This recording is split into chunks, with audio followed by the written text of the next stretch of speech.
आइए अब हम देखते हैं लोक कल्याणकारी राज्य की आलोचना।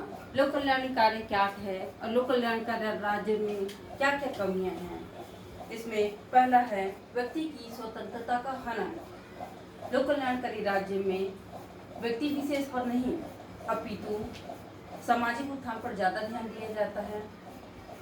ऐसे नियम बनाए जाते हैं जिससे व्यक्ति के अधिकारों पर प्रतिबंध लग जाता है और बहुत से कार्य लोक सही के माध्यम से किया जाता है। दूसरा है राज्य की बाध्यकारी शक्तियों का प्रयोग। आलोचक कहते हैं कि कल्याणकारी राज्य की आड़ में धनिक वर्ग उसका धन लेकर समाज में समानता स्थापित करने के लिए राज्य में बाध्यकारी शक्ति का प्रयोग किया जाता है, जो कि सर्वथा अनुचित है। नौकरशाही का विकास। लोक कल्याणकारी राज्य के अंतर्गत नौकरशाही की शक्तियां बढ़ने का भय रहता है और सरकार के कार्य दायित्वों में वृद्धि के कारण प्रशासन का ढांचा बहुत विस्तृत हो जाता है। सरकार की शक्तियां सरकारी कर्मचारियों के हाथों में केंद्रित हो जाती हैं। चौथा है प्रेरणा का अभाव। बहुत से व्यापारी कार्य करते हैं, जी तोड़ मेहनत करते हैं, लेकिन उनके आय को वितरण कर दिया जाता है, बहुत से उसमें टैक्स लगाया जाता है, जिससे उसमें प्रेरणा का अभाव होता है।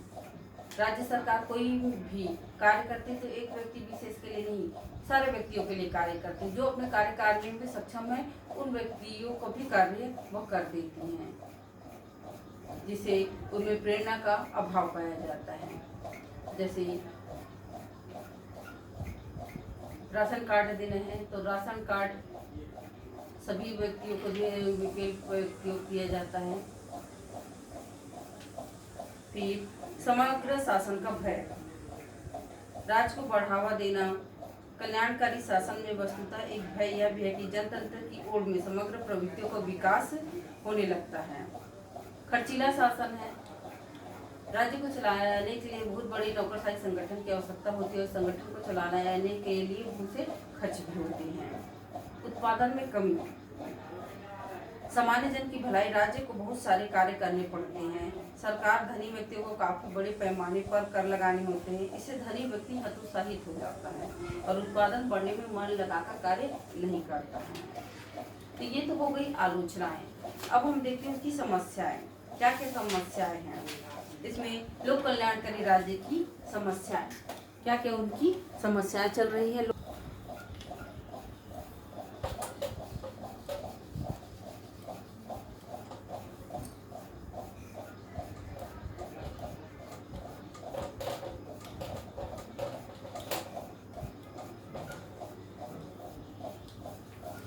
लोक कल्याणकारी राज्य की क्या क्या समस्याएं हैं।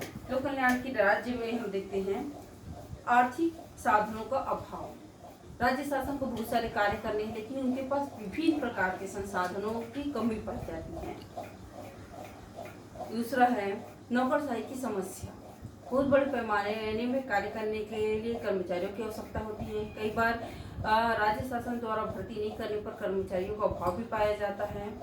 इसमें तीसरा है वैचारिक संघर्ष की समस्या।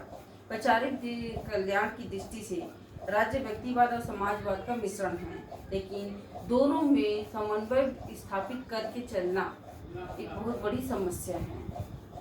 इस तरह हम निष्कर्ष के तौर पर यह कह सकते हैं कि लोक कल्याणकारी राज्य वर्तमान समय की मांग भी है और आवश्यकता भी है, क्योंकि राज्य केवल दमन के कार्य नहीं करते, परंतु सृजन के भी कार्य करते हैं।